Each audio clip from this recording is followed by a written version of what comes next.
Hi hello ನಮಸ್ತೆ ಸ್ನೇಹಿತರೆ, ನಂದಿನಿ ಗೌಡ ಫ್ಯಾಷನ್ಗೆ ನಿಮಗೆಲ್ಲರಿಗೂ ಸ್ವಾಗತ ಸುಸ್ವಾಗತ. ಗೈಸ್, ಇವತ್ತಿನ ಒಂದು ವಿಡಿಯೋದಲ್ಲಿ ನಾನು ಮಷಿನ್ ಎಂಬ್ರಾಯ್ಡ್ರಿ ಬಗ್ಗೆ ಒಂದಷ್ಟು ಡೀಟೇಲ್ಸ್ನ ತಿಳಿಸ್ಕೊಡೋಣ ಅಂತ ಅಂದ್ಕೊಂಡಿದ್ದೀನಿ. ತುಂಬ ಜನಕ್ಕೆ ಸ್ವಲ್ಪ ಆಸಕ್ತಿ ಬಂದುಬಿಟ್ಟು ಮಷಿನ್ ಎಂಬ್ರಾಯ್ಡ್ರಿ ಮೇಲೆ ಇದೆ. ಅಂತಂದರೆ ನಾವು ಹ್ಯಾಂಡ್ ಎಂಬ್ರಾಯ್ಡ್ರಿ ಅಂತ ಏನು ಹೇಳ್ತೀವಿ ಅದನ್ನು ಮಾಡೋದಕ್ಕಿಂತ ನಾವು ಮಷಿನ್ ಎಂಬ್ರಾಯ್ಡ್ರಿನ ಮಾಡಿಬಿಡೋಣ, ಕಲ್ತ್ಕೊಂಡು ಬಿಡೋಣ ಅಂತ ತುಂಬ ಜನ ಅನ್ಕೋತಾ ಇದ್ದೀರಾ. ಅಂತಂದರೆ ಇಲ್ಲಿ ವ್ಯತ್ಯಾಸ ಇಷ್ಟೇನೆ, ತುಂಬ ಏನು ವ್ಯತ್ಯಾಸ ಇಲ್ಲ ಇದರಲ್ಲಿ. ಆರಿ ವರ್ಕ್ ಮಷಿನ್ ಹ್ಯಾಂಡ್ ಎಂಬ್ರಾಯ್ಡ್ರಿ ಅಂತ ಏನು ಹೇಳ್ತೀವಿ ಅದಕ್ಕೆ ಸ್ವಲ್ಪ ಬಂಡವಾಳ ಕಡಿಮೆ ಇದೆ ನಿಮಗೆ, ಓಕೆನಾ. ಅದೇ ಮಷಿನ್ ಎಂಬ್ರಾಯ್ಡ್ರಿ ಅಂದರೆ ಬಂಡವಾಳ ಸ್ವಲ್ಪ ಜಾಸ್ತಿನೇ ಹಾಕ್ಬೇಕು ನೀವು. ಅಂದರೆ ಮಷಿನ್ ತೊಗೊಂಡಿದ್ರಿ ನೀವು ಅಂತಂದರೆ ಬಂಡವಾಳ ಜಾಸ್ತಿ ಆಗೋದಿಲ್ಲ ನಿಮಗೆ. ಮಷಿನ್ ತೊಗೊಂಡಿಲ್ಲ, ಈಗ ಮಷಿನ್ ತೊಗೋಬೇಕು ಅಂತಂದರೆ ಬಂಡವಾಳ ಸ್ವಲ್ಪ ಜಾಸ್ತಿನೇ ಇರುತ್ತೆ. ಇವಾಗ ಮಷಿನ್ ಎಂಬ್ರಾಯ್ಡ್ರಿ ನಾವು ಕಲಿಯೋದಕ್ಕೆ ಯಾವ ಮಷಿನ್ ತೊಗೋಬೇಕು ಅಂತ ಕೇಳ್ತಾ ಇರ್ತೀರ ತುಂಬ ಜನ. ನೀವು ರಾಲ್ಸನ್ ಅಥವಾ ರೆನ್ಯೂ ಯಾವುದಾದ್ರು ತೊಗೋಬೋದು. ಇದು ಸ್ವಲ್ಪ ಹೈ ಸ್ಪೀಡ್ ಮಷಿನ್ ಇವು, ಹಂಗಾಗಿ ನಿಮಗೆ 16,000 to 18,000 ಅಮೌಂಟ್ ಆಗುತ್ತೆ, ಓಕೆನಾ. ಅಂತಂದರೆ ಇದು ಎಕ್ಸಾಕ್ಟ್ ರೇಟ್ನ ನಾನು ಇಲ್ಲಿ ಹೇಳ್ತಾ ಇಲ್ಲ.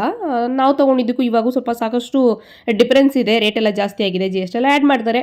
ಹಾಗಾಗಿ ಒಂದು ಅಂದಾಜು ಮೇಲೆ ನಾನು ಹೇಳ್ತಾ ಇದ್ದೀನಿ, ಓಕೆನಾ. ರೇಟ್ ಎಲ್ಲ ಅದನ್ನು ತುಂಬ ಜನ ಕೇಳ್ತಾ ಇರ್ತಿರಲ್ಲ, ಆ ರೀಸನ್ಗೆ ಒಂದ್ಸಲ ಹೋಗಿ ನೀವು ನಿಮ್ಮ ಹತ್ತಿರದಲ್ಲಿ ಇರುವಂತಹ ಸಿಟಿಗೆ ಹೋಗಿ ನೀವು ಮೆಕ್ಯಾನಿಕ್ ಶಾಪಲ್ಲಿ ಹೋಗಿ ಅಂದರೆ ಮಷಿನ್ ಶಾಪ್ಗೆ ಹೋಗ್ಬಿಟ್ಟು ನೀವು ವಿಚಾರಿಸ್ರಿ ಅಂತಂದರೆ ಖಂಡಿತ ನಿಮಗೆ ಡೀಟೇಲ್ಸ್ ಸಿಗುತ್ತೆ, ಓಕೆನಾ. ಈಗ ತುಂಬ ಜನ ಏನು ಹೇಳ್ತೀರಾ ಅಂದರೆ ಹೈ ಸ್ಪೀಡ್ ಮಷಿನ್ನು ನಮಗೆ ತುಂಬ ಕಷ್ಟ ಆಗುತ್ತೆ, ಮೆಕ್ಯಾನಿಕೇ ಹೇಳ್ತಾರೆ ನಿಮಗೆ ಹೈ ಸ್ಪೀಡ್ ಮಷಿನ್ ಬೇಡ ಅಂತೆಲ್ಲ ಹೇಳ್ತಾ ಇರ್ತೀರಲ್ವಾ. ಈಗ ನಿಮಗೆ ತುಂಬ ಕಷ್ಟ ಆಗುತ್ತೆ ಹೈ ಸ್ಪೀಡ್ ಮಷೀನು ಅಂತ ಅನಿಸಿದ್ರೆ ನಿಮಗೆ ಈಗ 17,000-18,000 ರೂಪಾಯಿನೂ ಕೂಡ ನಿಮಗೆ ಅಮೌಂಟ್ ಜಾಸ್ತಿ ಆಯಿತು, ಅಷ್ಟು ಬಂಡವಾಳ ಹಾಕೋದಕ್ಕಾಗಲ್ಲ ನನಗೆ ಅಂತ ಅನಿಸಿದ್ರು ಕೂಡ ನೀವೇನು ಮಾಡ್ಬೋದು, ಜಿಗ್ಜಾಗ್ ಮಷಿನ್ ಕೂಡ ತೊಗೋಬೋದು. ಈಗ ತುಂಬ ಸಾಕಷ್ಟು ಕಂಪನಿಯ ಜಿಗ್ಜಾಗ್ ಮಷಿನ್ ನಿಮಗೆ ಸಿಗುತ್ತೆ. ಒಂದು ಡರ್ಬಿ ಕೂಡ ತುಂಬ ಚೆನ್ನಾಗಿದೆ, ಓಕೆನಾ. ನನ್ನ ಪ್ರಕಾರ ಡರ್ಬಿ ತುಂಬ ಚೆನ್ನಾಗಿದೆ ಜಿಗ್ಜಾಗ್ ಮಷೀನಲ್ಲಿ. ಈಗ ನೀವು ಹೋಗ್ಬಿಟ್ಟು ಒಂದು 12,000 to 13,000 ರೂಪಾಯಿ ಕೊಟ್ರಿ ಅಂತಂದರೆ ನಿಮಗೆ ಮೋಟಾರ್ ಸಮೇತ ಜಿಗ್ಜಾಗ್ ಮಷಿನ್ ಸಿಗುತ್ತೆ. ಇದು ಎಕ್ಸಾಕ್ಟ್ ರೇಟ್ ಅಲ್ಲ, ಒಂದು ಸುಮ್ಮನೆ ಅಂದಾಜು ಮೇಲೆ ಹೇಳ್ತಾ ಇದ್ದೀನಿ ರೇಟ್ನ ನಾನು, ಓಕೆ. ಡರ್ಬಿ ಮಷೀನ ನೀವು ಮೊದಲೇ ಮಾತಾಡ್ಕೋಬೇಕಾಗುತ್ತೆ, ತಗೊಳ್ಳೋದಕ್ಕಿಂತ ಮುಂಚೆನೇ ನೀವು ಮಾತಾಡ್ಕೋಬೇಕು ಮೆಕ್ಯಾನಿಕ್ ಕಡೆ. ನನಗೆ ಎಂಬ್ರಾಯ್ಡ್ರಿ ಮಾಡೋದಕ್ಕೆ ಅಂತ ತೊಗೊಳ್ತಾ ಇದ್ದೀನಿ, ಇದನ್ನು ಎಂಬ್ರಾಯ್ಡ್ರಿಗೆ ನೀಟಾಗಿ ಕನ್ವರ್ಟ್ ಮಾಡ್ಕೊಡ್ತೀರಾ, ನೀಟಾಗಿ ಸೆಟ್ ಮಾಡ್ಕೊಡ್ತೀರಾ ಅಂತ ಮಾತಾಡಿಕೊಂಡು ಅವ್ರು ಸೆಟ್ ಮಾಡ್ಕೊಡ್ತೀನಿ ಅಂದ ನಂತರ ನೀವು ಜಿಗ್ಜಾಗ್ ಮಷೀನ್ನೇ ತೊಗೊಂಡು ಸೆಟ್ ಮಾಡಿಸ್ಕೊಂಡು ತೊಗೊಬಂದ್ಬೇಕಿದ್ರೆ ವರ್ಕ್ ಮಾಡ್ಬೋದು. ಇಲ್ಲಿ ನನ್ನ ಮಾತನ್ನೇ ಕೇಳಿ ತಗೊಳ್ಳಿ ಅಂತ ಹೇಳ್ತಾ ಇಲ್ಲ, ನೀವು ಇನ್ನೊಂದು 4-5 ಕಡೆ ವಿಚಾರಿಸಿ ನಿಮಗೆ ಏನು ಅನಿಸುತ್ತೆ ಅದನ್ನು ಮಾಡಿ. ಇಲ್ಲಿ ನನ್ನ ಅನುಭವನ ನಾನು ಇಲ್ಲಿ ಶೇರ್ ಮಾಡ್ಕೋತಾ ಇದ್ದೀನಿ, ಓಕೆನಾ. ಈಗ ರಾಲ್ಸನ್ ಮಷೀನೇ ಬೇಕು ಎಂಬ್ರಾಯ್ಡ್ರಿ ಮಾಡೋದಕ್ಕೆ ಅಂತ ಏನಿಲ್ಲ, ಓಕೆ. ನನ್ನ ಹಳೆಯ ವಿಡಿಯೋನ ಹೋಗಿ ನೀವು ನೋಡ್ಬೋದು.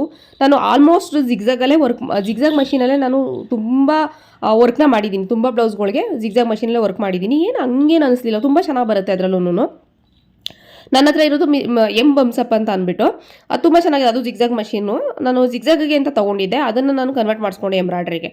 ಅದರಲ್ಲೇ ಒಂದು 5-6 ವರ್ಷ ವರ್ಕ್ ಮಾಡಿದೆ ನಾನು, ತುಂಬ ಚೆನ್ನಾಗಿ ಬಂತು. ನಾನು ಆಮೇಲೆ ಅದಾದ ನಂತರ ರಾಲ್ಸನ್ ಮಷೀನ ತೊಗೊಂಡೆ ನಾನು. ಬಟ್ ರಾಲ್ಸನ್ ಒಂದು ವಿಚಾರನ ಇಲ್ಲಿ ನೀಟಾಗಿ ಅರ್ಥ ಮಾಡ್ಕೋಬೇಕು, ನೀವು ಎಂಬ್ರಾಯ್ಡ್ರಿ ಕಲಿತೀನಿ ನಾನು ಅಂತ ಅಂದ್ಬಿಟ್ಟು ಒಂದು ಮಷೀನ ತೊಗೊಂಡು ಬರೋದು ದೊಡ್ಡ ವಿಚಾರ ಅಲ್ಲ, ಇಲ್ಲಿ ಅದನ್ನು ಕಲಿಯೋದು ದೊಡ್ಡ ವಿಚಾರ ನನ್ನ ಪ್ರಕಾರ. ಎಷ್ಟೋ ಜನ ಏನು ಮಾಡ್ತೀರಾ, ವಿಡಿಯೋಗಳನ್ನ ಇವಾಗ ನಾನು ಹಾಕ್ತೀನಿ, ಎಲ್ಲರೂ ಹಾಕ್ತಾರೆ ವೀಡಿಯೋಸ್ನ. ಅಂದರೆ ಮಷಿನ್ ಎಂಬ್ರಾಯ್ಡ್ರಿ ತುಂಬ ವೀಡಿಯೋಸ್ ಇದೆ ನಿಮಗೆ, ಮಷಿನ್ ಎಂಬ್ರಾಯ್ಡ್ರಿ ವರ್ಕ್ ಮಾಡ್ತಾ ಇರೋದನ್ನ ತುಂಬ ನೋಡ್ಬಿಡ್ತೀರಾ ನೀವು. ನೋಡ್ಬಿಟ್ಟು ಏನು ಮಾಡ್ತೀರಾ, ಇಲ್ಲ ಸಖತ್ತಾಗಿ ಮಾಡ್ತಾ ಇದ್ದೀರಾ, ವಾವ್ ಹೆಂಗೆ ಬರ್ತಾ ಇದೆ ಡಿಸೈನು ಅಂದ್ಬಿಟ್ಟು ಆಗ್ಬಿಡ್ತೀರಾ. ಆಗ್ಬಿಟ್ಟು ಅಂದರೆ ನೋಡ್ತಾ ಇದ್ದೀನಿ ಫುಲ್ ಖುಷಿ ಆಗ್ಬಿಡುತ್ತೆ, ಅವರು ಎಷ್ಟು ಚೆನ್ನಾಗಿ ಮಾಡ್ತಿದ್ದಾರೆ ನಾನು ಮಾಡ್ಬೋದಲ್ವಾ ಅಂತ. ಆದರೆ ಹಿಂದೆ ಇರುವಂತಹ ಮರ್ಮ ನಿಮ್ಗೆ ನಿಜವಾಗ್ಲೂ ಗೊತ್ತಿಲ್ಲ. ದಯವಿಟ್ಟು ಇದನ್ನ ಅರ್ಥ ಮಾಡ್ಕೊಳ್ಳಿ, ಯಾಕೆಂದರೆ ನಾನು ಯೂಟ್ಯೂಬ್ ಮಾಡೋಕ್ಕೆ ಮುಂಚೆನೇ ನನಗೂ ಇದ್ರ ಮರ್ಮ ಏನಂತ ನನಗೂ ಗೊತ್ತಿರ್ತಿರ್ಲಿಲ್ಲ. ನಾವು ಕೂಡ ಸ್ವಲ್ಪ ಯಾಮಾರ್ಕೊಂಡು ಬಿಡ್ತಿದ್ವಿ. ಬಟ್ ಹೆಂಗೆ ಯಾಮಾರ್ಕೋತೀರಾ ನೀವು ಅಂತಂದರೆ, ಎಷ್ಟೋ ಜನ ಇಲ್ಲಿ ಯೂಟ್ಯೂಬ್ಗೆ ಯಾವ ರೀತಿ ವಿಡಿಯೋ ಹಾಕ್ತಾರೆ ಅನ್ನೋದೇ ಎಷ್ಟೋ ಜನಕ್ಕೆ ಗೊತ್ತಿರಲ್ಲ ಪಾಪ. ಅವ್ರಿಗೆ ಎಡಿಟಿಂಗ್ ಅಂದರೆ ಏನು ಅಂತಲೂ ಗೊತ್ತಿರಲ್ಲ, ಓಕೆನಾ. ನೀವೇನು ಮಾಡ್ತೀರಾ, ಯಾರೋ ಹಾಕಿರೋ ಒಂದು ವಿಡಿಯೋನ ನೋಡ್ತೀರಾ, ವರ್ಕ್ ಮಾಡ್ತಿರೋ ವಿಡಿಯೋನ ನೋಡ್ತಾ ಇದ್ದಂಗೆ ವಾವ್ ಏನು ಸಖತ್ತಾಗಿ ಮಾಡ್ತಾ ಇದ್ದಾರೆ, ಓಕೆ ನಾನು ಮಷಿನ್ ತರೋಣ, ಕಲ್ತ್ಕೊಳ್ಳೋಣ, ನಾನು ಇದೇ ರೀತಿ ಮಾಡೋಣ ಅಂತ ಅನ್ಕೋತೀರಾ. ಬಟ್ ಅಲ್ಲಿ ಏನು ಮಾಡ್ತಾರೆ ಅಂದರೆ, ಈಗ ನಾನು ವಿಡಿಯೋ ಹಾಕೋದು ಅಷ್ಟೇ, ಬಟ್ ಜಸ್ಟ್ ಪ್ಲಸ್ ಮಾತ್ರ ನಿಮಗೆ ತೋರಿಸ್ತೀನಿ, ಮೈನಸ್ ನಾನು ತೋರಿಸೋದೇ ಇಲ್ಲ. ಅಂದರೆ ನಿಮಗೆ ಜಸ್ಟ್ ತುಂಬ ಚೆನ್ನಾಗಿ ಬರ್ತಾ ಇರೋ ಡಿಸೈನ್ಗಳನ್ನ ಮಾತ್ರ ತೋರಿಸ್ತೀನಿ. ಅಲ್ಲಿ ಹಾಳಾಗ್ತಾ ಇರೋ ಡಿಸೈನು, ಥ್ರೆಡ್ ಕಟ್ ಆಗ್ತಾ ಇದೆ, ಮಷಿನ್ ಪ್ರಾಬ್ಲಮ್ ಬರ್ತಾ ಇದೆ, ಇನ್ನೊಂದೇನೋ ಮಗದೊಂದು, ಅದು ಯಾವುದೂ ನಾನು ನಿಮಗೆ ತೋರಿಸೋದೇ ಇಲ್ಲ, ಮುಚ್ಚಿಕ್ಬಿಟ್ಟಿರ್ತೀನಿ. ಆವಾಗ ನಿಮ್ಗೆ ಏನನ್ಸುತ್ತೆ, ಓ ಇಲ್ಲ ತುಂಬ ಚೆನ್ನಾಗಿ ಮಾಡ್ತಾ ಇದ್ದಾರೆ, ನಾವು ಕೂಡ ಅಷ್ಟೇ ಚೆನ್ನಾಗಿ ಮಾಡ್ಬೋದು, ಯಾವುದೇ ಪ್ರಾಬ್ಲಮ್ ಬರೋದೇ ಇಲ್ಲ ಅನ್ನೋ ರೀತಿ ನೀವು ಮೈಂಡ್ ಸೆಟ್ ಮಾಡ್ಕೊಂಡ್ಬಿಟ್ಟು ತೊಗೊಂಡು ಬಂದುಬಿಡ್ತೀರಾ. ಅದೇ ಖುಷಿ, ಅದೇ ಮೈಂಡ್ ಸೆಟ್ಟಲ್ಲಿ ಇರ್ತೀರಾ ನೀವು. ನೆಕ್ಸ್ಟ್ ಏನಾಗುತ್ತೆ, ಮಷಿನ್ ಪ್ರಾಬ್ಲಮ್ ಶುರು ಆಗುತ್ತೆ. ಓ ಎಲ್ಲರೂ ಚೆನ್ನಾಗಿದ್ದಾರೆ, ಎಲ್ಲರೂ ಮಷಿನ್ ಕೂಡ ಚೆನ್ನಾಗಿದೆ, ನನ್ನ ಮಾತ್ರ ಈ ರೀತಿ ಪ್ರಾಬ್ಲಮ್ ಆಗ್ತಾ ಇದೆ, ಯಾಕಾದರೂ ತೊಗೊಂಡು ಬಂದು ಈ ಮಷಿನ ಅಂತ ತುಂಬ ಬೇಜಾರು ಮಾಡ್ಕೋತೀರಾ. ಇದು ತುಂಬ ಜನದ ಹತ್ರ ನಡೀತಾನೇ ಇದೆ. ನಾನು ಹೇಳೋದಕ್ಕೆ ಹೊಂಟಿರೋದು, ಈಗ ಕಮೆಂಟಲ್ಲಿ ಕೂಡ ಮೊನ್ನೆ ಕಮೆಂಟ್ ಕೂಡ ಅದೇ ಬಂದಿದೆ ನನಗೆ, ನಾನು ರಿಪ್ಲೈ ಕೊಟ್ಟಿಲ್ಲ. ಅದನ್ನ ನೋಡಿ ನಕ್ಕು ಸುಮ್ಮನಾದೆ. ಅಂದರೆ ಇಂಥ ಕಮೆಂಟ್ಸ್ ತುಂಬ ಬಂದಿದೆ, ನಂಗೆ ಸಾಕಷ್ಟು ಬಂದಿದೆ. ಹಾಗೆ ಫೋನ್ ಕೂಡ ಮಾಡ್ತಾ ಇರ್ತಾರೆ, ಮ್ಯಾಮ್ ತುಂಬ ಬೇಜಾರಾಗ್ತಾ ಇದೆ ನನಗೆ, ಯಾಕಾದರೂ ತೊಗೊಂಡು ಅನ್ನಿಸ್ತಾ ಇದೆ ಅಂತ. ದಯವಿಟ್ಟು ಅರ್ಥ ಮಾಡ್ಕೊಳ್ಳಿ, ಅದು ಮೇಯ್ನಾಗಿ ರಾಲ್ಸನ್ ಮಷೀನು, ಓಕೆನಾ. ಜಿಗ್ಜಾಗ್ಗೆ ಅಂತ ತೊಗೊಂಡ್ರವ್ರು ಕೂಡ ಒದ್ದಾಡ್ತಾ ಇದ್ದಾರೆ ಎಷ್ಟೋ ಜನ. ಅಂದರೆ ನನ್ನ ಫ್ರೆಂಡನೇ ಜಿಗ್ಜಾಗ್ ಮಾಡ್ತಾರೆ, ಅವರು ಕುಚ್ಚಲ್ಲಿ ಹಾಕ್ತಾರೆ. ಅವರು ಕೂಡ ಏನು ಮಾಡಿದ್ದಾರೆ, ಜಿಗ್ಜಾಗ್ಗೆ ಅಂದ್ಬಿಟ್ಟು ತಂದಿದ್ದಾರೆ ರಾಲ್ಸನ್ ಮಷೀನ್ನ. ಮೆಕ್ಯಾನಿಕ್ ಏನು ಮಾಡಿದ್ದಾರೆ, ರಾಲ್ಸನ್ ಮಷೀನ್ ತೊಗೊಂಡೋಗಿ ಮುಂದಿನಗಳಲ್ಲಿ ನಿಮಗೆ ಎಂಬ್ರಾಯ್ಡ್ರಿ ಮಾಡೋದಕ್ಕೂ ಕೂಡ ಯೂಸ್ ಆಗುತ್ತೆ ಅಂತ ಕಳಿಸಿದ್ದಾರೆ ಇವ್ರಿಗೆ. ಇವರು ಅದನ್ನ ಅದು ತುಂಬ ಅಂದರೆ ಯಾಕೆ ಹಂಗಾಗುತ್ತೆ ಅಂದರೆ, 1 ತಿಂಗಳು 2 ತಿಂಗಳು ಅಷ್ಟೇ ಹಂಗಾಗೋದು. ರಾಲ್ಸನ್ ಮಷೀನ್ ಸರಿಯೇ ಇಲ್ಲ, ಅದು ಪ್ರಾಬ್ಲಮ್ ಬರುತ್ತೆ ಅಂತ ನಾನು ಹೇಳ್ತಾ ಇಲ್ಲ. ಇಲ್ಲಿ ಪಾರ್ಟ್ಸ್ಗಳು ಸವಿಬೇಕು. ಮಷೀನ್ ಬಂದು ನೀಟಾಗಿ ಅದು ಪ್ರಾಕ್ಟೀಸ್ ಮಾಡ್ತಾ ಮಾಡ್ತಾ ಮಾಡ್ತಾ ಪರ್ಫೆಕ್ಟ್ ಬರುತ್ತೆ ಮಷೀನ್. ಅದು ಅಂದರೆ ಅದು ಪಳಗಬೇಕಲ್ವಾ, ನಾವು ಪಳಗಿಸ್ಬೇಕು. ಇವಾಗ ಜಸ್ಟ್ ಒಂದು ತವಾ ತೊಗೊಂಡು ಬಂದ್ರೇನೆ, ದೋಸೆ ಹಾಕೋದಕ್ಕೆ ಅಥವಾ ರೊಟ್ಟಿ ಸುಡೋದಕ್ಕೆ ಅಂತ ಒಂದು ತವಾ ತೊಗೊಂಡು ಬಂದ್ರೇನೆ ನಾವು ಪಳಗಿಸ್ತೀವೋ ಇಲ್ವೋ ಹೇಳಿ. ಅದನ್ನ ಪಳಗಿಸಿ ಚೆನ್ನಾಗಿ ಆಮೇಲೆ ತಾನೇ ಹಾಕ್ತೀವಿ ದೋಸೆನೋ ಅಥವಾ ತವಾನೋ ಅಲ್ವಾ, ರೊಟ್ಟಿ ಡೈರೆಕ್ಟ್ ತವಾ ತಂದುಬಿಟ್ಟು ಒಲೆ ಮೇಲೆ ಇಟ್ಬಿಟ್ಟು ರೊಟ್ಟಿ ಹಾಕ್ಬಿಟ್ರೆ ರೊಟ್ಟಿ ಎದ್ಬಿಡುತ್ತಾ? ರೊಟ್ಟಿ ಎದ್ದೇಳೋದಿಲ್ಲ, ಕಚ್ಕೊಳ್ಳುತ್ತೆ ಅಲ್ಲೇನೆ. ಅದನ್ನು ಅದ ಮಾಡಿ ಯಾವ ವಿಧದಲ್ಲಿ ಅದ ಮಾಡಬೇಕು ಅದ ಮಾಡಿ ನೀಟಾಗಿ ತವಾ ಇಟ್ಟು ರೊಟ್ಟಿ ಹಾಕ್ದಾಗೇ ಆ ರೊಟ್ಟಿ ನೀಟಾಗಿ ಎದ್ದೊಳ್ಳೋದು. ಇದನ್ನು ಮೇನಾಗಿ ಅರ್ಥ ಮಾಡ್ಕೊಳ್ಳಿ. ಮಷಿನ್ ಸರಿ ಇಲ್ಲ ಅಂತ ನಾನು ಹೇಳ್ತಾ ಇಲ್ಲ, ತೊಗೋಬೇಡಿ ಅಂತ ಹೇಳ್ತಾ ಇಲ್ಲ, ಮಷಿನ್ ಎಂಬ್ರಾಯ್ಡ್ರಿ ಕಲಿಬೇಡಿ ಅಂತ ಹೇಳ್ತಾ ಇಲ್ಲ. ಅಂದರೆ ನೀವು ಇದಕ್ಕೆ ಪ್ರಿಪೇರ್ ಆಗಿರಬೇಕು ಅಂತ ಹೇಳ್ತಾ ಇದ್ದೀನಿ ನಾನು. ಇಲ್ಲಿ ಪ್ರಾಬ್ಲಮ್ಗಳು ಬರ್ತವೆ, ಅದನ್ನು ಎದುರಿಸೋದಕ್ಕೆ ನೀವು ಆಲ್ರೆಡಿ ಮೊದಲೇ ಪ್ರಿಪೇರ್ ಆಗಿರ್ಬೇಕು ನೀವು. ಅದೇ ಯಾವಾಗಲೇ ಹೇಳಿದ್ನಲ್ಲ, ವೀಡಿಯೋಗಳನ್ನ ನೋಡಿ ನೀವು ಅವರೆಲ್ಲ ಚೆನ್ನಾಗಿ ಮಾಡ್ತಾ ಇದ್ದಾರೆ, ನಾನು ಕೂಡ ಅಷ್ಟೇ ಚೆನ್ನಾಗಿ ಮಾಡ್ಬೋದು, ನನಗೆ ಯಾವುದೇ ಪ್ರಾಬ್ಲಮ್ ಬರೋದಿಲ್ಲ ಅನ್ನೋ ಮೈಂಡ್ಸೆಟ್ನ ನೀವು ಇಟ್ಕೊಂಡು ಹೋಗ್ಬಿಟ್ಟು ಮಷಿನ್ ತೊಗೊಂಡು ಬಂದರೆ ನಿಮಗೆ ತುಂಬ ಬೇಜಾರಾಗುತ್ತೆ, ಓಕೆನಾ. ನೀವು ಆಲ್ರೆಡಿ ಮೈಂಡ್ಸೆಟ್ ಸೆಟ್ ಮಾಡ್ಕೊಳ್ಳಿ. ನೀವು ಪ್ರಾಬ್ಲಮ್ ಏನೇ ಬಂದ್ರೂ ನಾನು ಅದನ್ನು ಎದುರಿಸ್ತೀನಿ, ಕೂಲಾಗಿ ನಾನು ಅದನ್ನ ಹ್ಯಾಂಡಲ್ ಮಾಡ್ತೀನಿ ಅಂತ ಅಂದ್ಬಿಟ್ಟು ಮೈಂಡನ್ನ ನೀವು ಸೆಟ್ ಮಾಡ್ಕೋಬೇಕು. ಮಷಿನ್ ತೊಗೊಬಿಡ್ತೀರಾ ಅಂದರೆ ಕೆಲವರು ಮೆಕ್ಯಾನಿಕ್ಗಳು ತುಂಬ ಚೆನ್ನಾಗಿ ಸೆಟ್ ಮಾಡ್ಕೊಡ್ತಾರಪ್ಪ. ನನ್ನ ಸ್ಟೂಡೆಂಟ್ಸ್ ಹತ್ರ ನಾನು ನೋಡಿದ್ದೀನಲ್ಲ, ತುಂಬ ಚೆನ್ನಾಗಿ ಸೆಟ್ ಮಾಡಿಕೊಟ್ಟಿರ್ತಾರೆ. ಥರ ಬರ್ತಾ ಇರುತ್ತೆ, ಅದು ಎಷ್ಟು ಚಂದದ ವರ್ಕ್ ಮಾಡ್ತಾರೆ ಅಂದರೆ ನನಗೆ ಖುಷಿ ಆಗುತ್ತೆ. ಆ ರೀತಿಯಲ್ಲೇ ಇರುತ್ತೆ. ಬಟ್ ಮೆಕ್ಯಾನಿಕ್ಗಳು ಏನಾದರೂ ಸರಿಯಾಗಿ ಸೆಟ್ ಮಾಡಿಕೊಟ್ಟಿಲ್ಲ, ನಿಮ್ಮನ್ನ ಹೊಟ್ಟೆ ಉರಿಸ್ಕೋತಾರೆ ಅಂದರೆ ಸ್ವಲ್ಪ ನಿಮಗೆ ಕಷ್ಟ ಆಗುತ್ತೆ. ಎಲ್ಲಿವರೆಗೂ ಕಷ್ಟ ಆಗುತ್ತೆ ಅಂದರೆ ಜಸ್ಟ್ ಒಂದು 2 ರಿಂದ 3 ತಿಂಗಳು ನಿಮಗೆ ಕಷ್ಟ ಆಗುತ್ತೆ ನೀಟಾಗಿ ವರ್ಕ್ನ ಕಲಿಯೋ ತನಕ. ನೀವು ವರ್ಕ್ನ ಕಲಿತಾ ಏನು ಮಾಡ್ತೀರಾ, ಮಷಿನ್ನು ಕೂಡ ನೀಟಾಗಿ ಅರ್ಥ ಮಾಡ್ಕೊಳ್ಳೋದಕ್ಕೆ ಶುರು ಮಾಡ್ತೀರಾ. ನೀವು ಆ ಮೆಕ್ಯಾನಿಕ್ ಅವಶ್ಯಕತೆನೇ ನಿಮ್ಗೆ ಇರೋದಿಲ್ಲ, ನೀವೇ ನೀಟಾಗಿ ರೆಡಿ ಮಾಡ್ಕೊಳ್ಳೋ ಹಂಗೆ ಆಗ್ತೀರಾ, ಓಕೆನಾ. ಇಲ್ಲ ಆಗೋವರೆಗೂ ನೀವು ಒಂದು 2 ರಿಂದ 3 ತಿಂಗಳು ತಾಳ್ಮೆ ತೊಗೋಬೇಕು. ನೀವು ಯಾಕಾದರೂ ತೊಗೊಬಂದು ಬೇಡವಾಗಿತ್ತು ಇದನ್ನು ರಿಟರ್ನ್ ಕೊಟ್ಬಿಡೋಣ ಈ ಥರ ಎಲ್ಲ ಯೋಚನೆ ಮಾಡಬಾರ್ದು. ಈ ಥರ ಎಲ್ಲ ಯೋಚನೆ ಮಾಡುವಂಗಿದ್ರೆ ನೀವು ಖಂಡಿತ ತೊಗೊಂಡು ಬರಲೇಬೇಡಿ. ಮತ್ತು ಇನ್ನೊಂದನ್ನು ನೆನ್ಪಿಟ್ಕೊಳ್ಳಿ, ದಯವಿಟ್ಟು ನಿಮಗೆ ಟೈಮ್ ಇರಬೇಕು ಪ್ರಾಕ್ಟೀಸ್. ಇವಾಗ ಆರಿ ವರ್ಕ್ ಆಗಲಿ, ಟೈಲರಿಂಗ್ ಆಗಲಿ ಅಥವಾ ಮಷಿನ್ ಎಂಬ್ರಾಯ್ಡ್ರಿ ಯಾವುದೇ ಕೆಲಸ ಆಗಲಿ ಗೈಸ್, ಇದು ಟೈಲರಿಂಗ್ ಸಂಬಂಧಪಟ್ಟಿದ್ದಲ್ದಿರ ಬೇರೆ ಕೆಲಸನೇ ಅಂತ ಅಂದ್ಕೊಳ್ಳಿ. ನೀವು ಯಾವುದೇ ಕೆಲಸ ಆದರೂ ಪ್ರಾಕ್ಟೀಸ್ ಮಾಡಲೇಬೇಕಲ್ವ. ನಾವು 3 ರಿಂದ 4 ತಿಂಗಳು ಪ್ರಾಕ್ಟೀಸ್ ಮಾಡಿದ್ರೇ ನಮಗೆ ನೀಟಾಗಿ ಬರೋದು. ಯಾವುದೇ ಕೆಲಸ ಆಗಲಿ, ನಾನು ಲಾಸ್ಟ್ ವೀಡಿಯೋದಲ್ಲಿ ಹೇಳ್ದಂಗೆ ಮೊದಲು ಪ್ರಾಕ್ಟೀಸ್ ಮಾಡ್ತಾ ಅನುಭವಗಳು ನಮಗೆ ಜಾಸ್ತಿ ಆಗ್ತಾ ಹೋಗ್ತವೆ. ಅನುಭವದ ಮುಂದೆ ಇನ್ಯಾವುದೂ ಇಲ್ಲ, ಓಕೆನಾ. ನೀವೇನು ಮಾಡಬೇಕು ಅಂದರೆ, ಟೈಮ್ ಇದೆಯಾ ನಿಮಗೆ, ಮೊದಲು ಯೋಚನೆ ಮಾಡಿ, ನನಗೆ ಈ 3 ತಿಂಗಳು ಯಾವುದೇ ಬೇರೆ ಕೆಲಸಗಳ ಬದಿಗೆ ಇಟ್ಬಿಟ್ಟು ಈ ಕೆಲಸನ ಮೊದಲು ಕಂಪ್ಲೀಟ್ ಮಾಡ್ತೀನಿ ಅಂತ ಅಂದ್ಕೊಂಡು ಒಂದು 2 ರಿಂದ 3 ತಿಂಗಳು ನೀವು ಟೈಮ್ ಕೊಟ್ರಿ ಅಂದರೆ ಪರ್ಫೆಕ್ಟ್ ಆಗುತ್ತೆ. ನೀವೇನು ಮಾಡ್ತೀರಾ, ಮಷಿನ್ ತೊಗೊಂಡು ಬಿಟ್ಬಿಡ್ತೀರಾ. ಒಂದು ದಿನದಲ್ಲಿ ಒಂದು ಹಾಫ್ ಆನ್ ಅವರೋ ಅಥವಾ ಏನೋ ಒಂದು ಕೂತ್ಕೊಂಡು ಒಂದು 2 ಲೈನ್ ಹಾಕ್ಬಿಡ್ತೀರಾ. 2 ಲೈನ್ ಹಾಕ್ಬಿಟ್ಟು ಯಾವ ಬರ್ತಾ ಇಲ್ಲ ಬಿಡು, ಈ ಕಡೆ ನೋಡಿದ್ರೆ ಮಷಿನ್ ಪ್ರಾಬ್ಲಮ್ ಥ್ರೆಡ್ ಕಟ್ ಆಗ್ತಾ ಇದೆ ಬಿಡು ಅಂತ ಬಿಟ್ಬಿಡ್ತೀರಾ. ಒಂದು ವಾರ ಆ ಕಡೆ ತಿರ್ಗೋದೇ ಇಲ್ಲ, ಮತ್ತೆ ಬರ್ತೀರಾ. ಹಿಂಗಾದರೆ ನಿಜ ಕಲಿಯೋದಕ್ಕಾಗಲ್ಲ, ಓಕೆನಾ. ನೀವು ನಾನೇ ಕಲಿಸ್ತೀನೋ ಇನ್ನೊಬ್ರು ಕಲಿಸ್ತಾರೋ, ಬಟ್ ಕೆಲವೊಬ್ರು ಏನು ಮಾಡ್ತಾರೆ, ಕಲಿಸೋರ ಮೇಲೆ ಹೇಳ್ಬಿಡ್ತಾರೆ ಸರಿಯಾಗಿ ಕಲಿಸ್ಲಿಲ್ಲ ಅವರು ಅಂತ. ಬಟ್ ಹಂಗೆಲ್ಲ ಅಲ್ಲ, ಕಲಿಬೇಕು. ನಿಮ್ಮಲ್ಲಿ ಒಂದು ಕಲೀಲೇಬೇಕು ಅನ್ನೋ ಒಂದು ಹಠ ಇತ್ತು ಅಂದರೆ ಹೇಳ್ಕೊಡುವಂತಹ ಅವಶ್ಯಕತೆನೆಲ್ಲ ನೀವೇ ಖಂಡಿತ ಕಲಿತೀರ. ಒಂದು ಚೂರು ಏನೋ ಹೇಳ್ತಾರೆ ನೋಡಿ, ಒಂದು ಬೆರಳು ತೋರಿಸಿದ್ರೆ ಹಸ್ತನೇ ನುಂಗಿದ್ರು ಅಂತ, ಆ ರೀತಿ, ಓಕೆನಾ. ನಾವು ಒಂದು ಚೂರು ತೋರಿಸ್ಕೊಟ್ವಿ ಅಂದರೆ ನೀವು ಕಂಪ್ಲೀಟಾಗಿ ಎಲ್ಲನೂ ಗ್ರಹಿಸ್ಕೊಳ್ಳುವಂಥ ಶಕ್ತಿ ನಿಮ್ಮಲ್ಲಿರಬೇಕು. ನಾನು ಹೇಳಕ್ಕೆ ಹೊಂಟಿದ್ದು ಇಷ್ಟೇ. ಮಷಿನ್ ಎಂಬ್ರಾಯ್ಡ್ರಿ ತುಂಬ ಕಮೆಂಟ್ಸ್ ಬರ್ತಾನೆ ಇತ್ತು, ಬಟ್ ನಾನು ಹೇಳ್ತಾನೆ ಇದ್ದೆ. ಬಟ್ ಈಗ ಮತ್ತೆ ಕಮೆಂಟ್ ಬಂದಾಗ ನಂಗೆ ಅನ್ಸೋದು, ಹೌದು ಇದ್ರ ಬಗ್ಗೆ ಮಾತಾಡಬೇಕು ಅಂತ ಅಂದ್ಬಿಟ್ಟು. ನೀವು ಆರಿ ವರ್ಕ್ ಅಂತ ಬಂದಾಗ ಎಷ್ಟೋ ಜನ ಪಾಪ ಹೇಳ್ತೀರಾ, ತುಂಬ ಹಳ್ಳಿಗಳಲ್ಲಿ ಇರ್ತೀವಿ ಮ್ಯಾಮ್ ನಾವು. ಆರಿ ವರ್ಕ್ ಅಂದರೆ ಹ್ಯಾಂಡ್ ಎಂಬ್ರಾಯ್ಡ್ರಿ ಏನಿದೆ ಅದು ನಮಗೆ ವರ್ಕೌಟ್ ಆಗಲ್ಲ, ಕಷ್ಟಪಟ್ಟು ವರ್ಕ್ ಮಾಡಿದ್ರು ಕೂಡ ನಮ್ಮ ಹಳ್ಳಿ ಜನ ಒಪ್ಕೊಳ್ಳೋದಿಲ್ಲ, ತುಂಬ ಕಡಿಮೆ ಅಮೌಂಟಿಗೆ ಕೇಳ್ತಾರೆ. ನಮಗೆ ಆ ರೀಸನ್ಗೆ ನಮಗೆ ಮಷಿನ್ ಎಂಬ್ರಾಯ್ಡ್ರಿನೇ ಬೇಕು. ಇವಾಗೂ ಕೂಡ ಇಲ್ಲಿ ಟ್ರೆಂಡ್ ಮಷಿನ್ ಎಂಬ್ರಾಯ್ಡ್ರಿನೇ ಇದೆ ಅಂತ ಹೇಳ್ತೀರಾ, ಅದ್ರ ತಕ್ಕನಾಗಿ ನೀವು ಪ್ರಾಕ್ಟೀಸ್ ಮಾಡಬೇಕು. ಹೌದು, ಮಷಿನ್ ಎಂಬ್ರಾಯ್ಡ್ರಿನೇ ಇರುತ್ತೆ ಹಳ್ಳಿಗಳಲ್ಲೆಲ್ಲ. ತುಂಬ ಕಡೆ ಇನ್ನು ಈಗ ಎಷ್ಟೋ ಕಡೆ ಟ್ರೆಂಡ್ ಹೊಟ್ಟೆ ಹೋಗ್ಬಿಟ್ಟಿದೆ ಮಷಿನ್ ಎಂಬ್ರಾಯ್ಡ್ರಿದು. ವರ್ಕ್ ಮಾಡಿಸ್ಕೊಳ್ಳೋದಿಲ್ಲ, ಎಲ್ಲ ಆರಿ ವರ್ಕ್ನ ಕೇಳ್ತಾರೆ.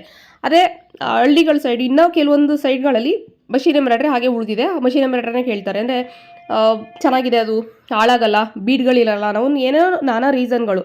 ನಿಮಗೆ ವರ್ಕ್ ಆಗುತ್ತೆ, ನಾವು ಟೈಲರ್ ಇದ್ದೀವಿ, ಮಷಿನ್ ಎಂಬ್ರಾಯ್ಡ್ರಿ ಯಾರೂ ಇಲ್ಲಿ ಮಾಡಿಕೊಡೋದಿಲ್ಲ, ನಮ್ಮ ಕಸ್ಟಮರ್ ಮಷಿನ್ ಎಂಬ್ರಾಯ್ಡ್ರಿನೇ ಕೇಳ್ತಾರೆ ಅಂತೆಲ್ಲ ಹೇಳ್ತೀರಲ್ವಾ. ಅದಕ್ಕೆ ತಕ್ಕನಾಗಿ ಒಂದು 3 ತಿಂಗಳು ನೀವು ಕಷ್ಟಪಡಲೇಬೇಕು. ನೀವು ಕಷ್ಟಪಟ್ಟರೇನೆ ಏನೋ ಹೇಳ್ತಾರಲ್ಲ, ಕೈ ಕೆಸರ ಆದರೆ ಬಾಯಿ ಮೊಸರು ಅಂತ ಹೇಳ್ಬಿಟ್ಟು, ಹಂಗೆ ಒಂದಷ್ಟು ತಲೆ ಕೆಡೋದಂತೂ ಸತ್ಯ ಗೈಸ್. ನಾನೇ ಹೇಳ್ತೀನಲ್ಲ ನಿಮಗೆ, ಆವಾಗಲೇ ಹೇಳ್ದಂಗೆ ಯೂಟ್ಯೂಬಲ್ಲಿ ಎಲ್ಲರೂ ಅಷ್ಟೇ, ನಾನು ಅಷ್ಟೇನೆ. ಯಾಕೆ ತೋರಿಸಲ್ಲ? ಹಂಗಾದ್ರೆ ನೀವು ಮೋಸ ಮಾಡ್ತೀರಾ ಯೂಟ್ಯೂಬಲ್ಲಿ ಅಂತ ಕೇಳ್ಬೋದು. ಯಾಕೆ ತೋರಿಸಲ್ಲ ಅಂದರೆ, ಒಂದು 10 ನಿಮಿಷ ವೀಡಿಯೋ ಹಾಕ್ತೀವಿ, ಅದರಲ್ಲಿ 20 ನಿಮಿಷ ವೀಡಿಯೋ ಇರುತ್ತೆ, ಅದನ್ನ ಎಡಿಟ್ ಮಾಡಿ 10 ನಿಮಿಷ ಕೂರಿಸಿ ಹಾಕ್ತೀವಿ. 10 ನಿಮಿಷನೇ ನೀವು ನೋಡೋದಿಲ್ಲ, ಅದನ್ನ ಸ್ಕಿಪ್ ಮಾಡ್ತೀರಾ. ಇನ್ನು 20 ನಿಮಿಷ ವೀಡಿಯೋನು ಅಲ್ಲಿ ಏನೇನು ನಡೆಯುತ್ತೆ ಅದೆಲ್ಲನೂ ಹಾಕಿದ್ರೆ ನೋಡ್ತೀರಾ. ಬೋರಿಂಗ್ ಆಗಿಬಿಡುತ್ತೆ ನಿಮಗೆ. ಥ್ರೆಡ್ ಕಟ್ ಆಗುತ್ತೆ, ಕರೆಂಟ್ ಹೋಗುತ್ತೆ, ಆ ಮಷಿನ್ ಏನೋ ಪ್ರಾಬ್ಲಮ್ ಶುರುವಾಗುತ್ತೆ, ಈ ರೀತಿ ಏನೋ ನಾನಾ ಕಾರಣಗಳಿದೆ. ಏನು ಮಾಡ್ತಾರೆ ಅದೆಲ್ಲ ಅನ್ವಾಂಟೆಡ್ ಅಂತ ಹೇಳ್ಬಿಟ್ಟು ಪ್ರತಿಯೊಬ್ಬರು ಅದನ್ನ ತೆಗಿತಾರೆ. ಓಕೆನಾ? ಹಂಗಾಗಿ ನಿಮಗೆ ಅದು ಈಗ ಸ್ಟಾರ್ಟಿಂಗಲ್ಲಿ ನಾನು ವಿಡಿಯೋ ಮಾಡಬೇಕಾದ್ರೆ ಕೇಳೋರು, ನಾನು ಥ್ರೆಡ್ ಚೇಂಜ್ ಮಾಡ್ಕೊಳ್ಳೋದನ್ನೆಲ್ಲ ತೋರಿಸ್ತಾ ಇರಲಿಲ್ಲ. ಅಂದರೆ ಅದು 1 ನಿಮಿಷ 2 ನಿಮಿಷ ಎಕ್ಸ್ಟ್ರಾ ಥ್ರೆಡ್ ಚೇಂಜ್ ಮಾಡ್ಕೊಳ್ಳೋದೆಲ್ಲನೂ ಆ್ಯಡ್ ಮಾಡೋದಕ್ಕಾಗಲ್ಲ, ತುಂಬ ಲೆಂತಿ ಆಗಿಬಿಡುತ್ತೆ ವಿಡಿಯೋ. ಥ್ರೆಡ್ ಚೇಂಜ್ ಮಾಡ್ಕೊಳ್ಳೋದೆಲ್ಲನೂ ಕಟ್ ಮಾಡ್ತೀವಿ. ಆವಾಗ ಕೇಳ್ತಾ ಇದ್ರು, ಮ್ಯಾಮ್ ಇದು ಹೆಂಗೆ ಥ್ರೆಡ್ ಚೇಂಜ್ ಮಾಡಿದ್ರಿ ನೀವು? ಥ್ರೆಡ್ ಹೆಂಗೆ ಚೇಂಜ್ ಆಯ್ತದು, ಹೆಂಗೆ ಚೇಂಜ್ ಮಾಡ್ತೀರಾ ತೋರಿಸಿ ಅಂತ ಅಂದ್ಬಿಟ್ಟು ನನಗೆ ಒಂಥರ ಯಾಕೆ ಇವ್ರಿಗೆ ಇದು ಗೊತ್ತಾಗ್ಲಿಲ್ವ, ಇದೊಂದು ಐಡಿಯಾಸ್ ಇಲ್ವ ಇವ್ರಿಗೆ, ಇವ್ರು ಯಾಕೆ ಹಿಂಗೆ ಕೇಳ್ತಾರೆ ಅಂತ.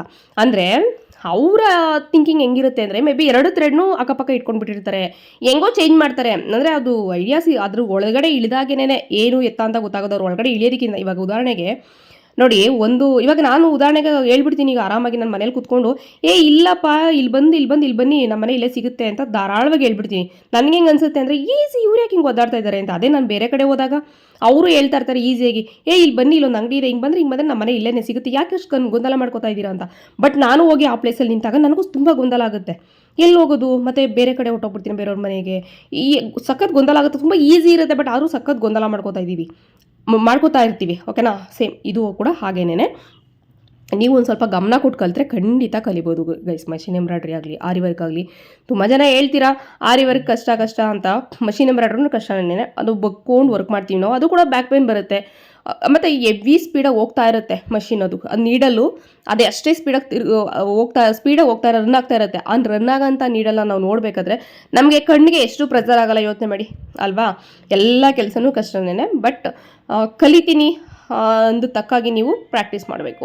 ಈಗ ಬಂಡವಾಳ ಹಾಕಿರ್ತೀರಾ, ನಿಮ್ಮ ಟೈಮ್ನೂ ಕೂಡ ಇನ್ವೆಸ್ಟ್ ಮಾಡಿರ್ತೀರಾ, ಮನೆಯವ್ರಿಗೆಲ್ಲ ಒಂದು ಭರವಸೆ ಕೊಟ್ಟಿರ್ತೀರಾ, ಕಲಿತೀನಿ ನಾನು ಅಂತ. ಮಷೀನು ತಗ್ಸ್ಕೊಂಡ್ಬಿಟ್ಟಿರ್ತೀರಾ. ತಗ್ಸ್ಕೊಂಡಾದ್ಮೇಲೆ ನೀವು ಪದೇ ಬೇಜಾರು ಮಾಡ್ಕೊಂಡ್ರೆ ಮನೆಯವ್ರಿಗೂ ಕೂಡ ಬೇಜಾರಾಗುತ್ತೆ.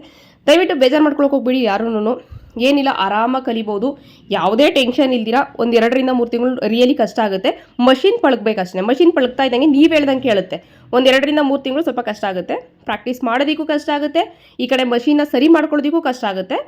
ಅದೊಂದು 2 ರಿಂದ 3 ತಿಂಗಳು ಕಳೀತಾ ಇದ್ದಂಗೆ ಮಷಿನ್ ಕೂಡ ಪಳಗಿ ಅದವಾಗಿ ನಿಮ್ಮ ಕೈಗೆ ರೆಡಿಯಾಗಿ ಸಿಕ್ಕಿರುತ್ತೆ. ಈ ಕಡೆ ವರ್ಕು ಕೂಡ ನೀವು ಹೇಳ್ದಂಗೆ ಕೇಳ್ತಾ ಇರುತ್ತೆ. ಓಕೆನಾ?